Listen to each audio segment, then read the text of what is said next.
Gum Gam Ganesha special preview ఒకటి నిన్ననే అన్నపూర్ణలో వేస్తే వెళ్ళి చూశాను. వన్ లైన్లో చెప్పాలి అంటే ఇది యావరేజ్ టు అబోవ్ యావరేజ్ మధ్యలో ఉంటుంది. బేసిక్గా ఇది ఒక క్రైమ్ కామెడీ ఫిలిం, కానీ ఫస్ట్ హాఫ్లో కామెడీ పెద్దగా వర్కౌట్ కాలేదు. ఆ క్రైమ్ పార్ట్ని ఎస్టాబ్లిష్ చేసుకుంటూ ఫాస్ట్గానే ఫస్ట్ హాఫ్ వెళ్ళిపోయినా కూడా పెద్దగా ఎక్సైట్మెంట్ కానీ హైస్ కానీ ఉండవు, ఎందుకంటే ఇది ఫ్రెష్ కాన్సెప్ట్ కాదు. ఇలాంటి క్రైమ్ కామెడీస్ అన్ని హైపర్ లింక్ స్క్రీన్ ప్లేస్ మీద నడుస్తాయి.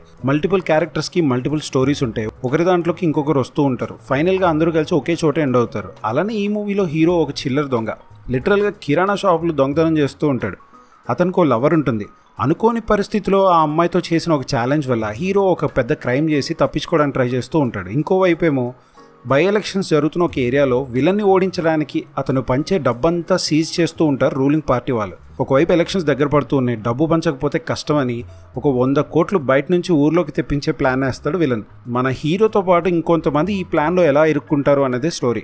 ఈ సెటప్లో ఎంటర్టైన్మెంట్కి చాలా స్కోప్ ఉంది. యూజువల్గా ఇలాంటి మూవీస్లో విలన్ క్యారెక్టర్స్ కొంచెం సైక్ ఉంటారు. దీనివల్ల ఒకవైపు విలనిజంతో పాటు ఇంకోవైపు కామెడీ కూడా వర్క్ అవుతుంది. అండ్ ఆ క్యారెక్టర్ ఇలాంటి మూవీస్కి చాలా ఇంపార్టెంట్. ఫర్ ఎగ్జాంపుల్ క్షణక్షణం మూవీలో పరేష్ రావాలి, కానీ ఈ మూవీలో అదే క్యారెక్టర్ మైనస్ అవుతుంది.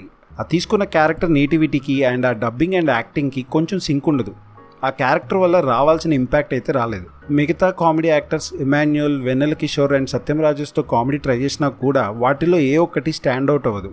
అలానే కామెడీ లేదని కాదు, అక్కడక్కడ వర్కౌట్ అవుతుంది బాగానే. ఫస్ట్ హాఫ్ అంతా 2 ట్రాక్స్ మాత్రమే ఎస్టాబ్లిష్ చేసి మిగతా ట్రాక్స్ అంతా సెకండ్ హాఫ్లో యాడ్ చేస్తూ ఉంటారు. అండ్ వాటి బ్యాక్ స్టోరీ, ట్విస్ట్లు అండ్ రెజల్యూషన్స్ అన్నీ అందులోనే ఇస్తారు. దీనివల్ల సెకండ్ హాఫ్ కొంచెం లెంతీగా అనిపించచ్చు. ఈ హాఫ్లో కామెడీ వర్కౌట్ అయినా కూడా రెపిటేటివ్ అండ్ ల్యాగ్ అనిపించే ఛాన్సెస్ ఎక్కువ ఉన్నాయి. ఇంకా మూవీ క్లైమాక్స్లో ఒక Mexican stand of action sequence ఒకటి ప్లాన్ చేశారు. అందులో దేవుడి రిఫరెన్స్ బాగా వర్కౌట్ అవుతుంది, కానీ ఈ యాక్షన్ సీక్వెన్స్ అంతా లో స్టేక్స్తో ఫర్గెటబుల్గా ఉంటుంది.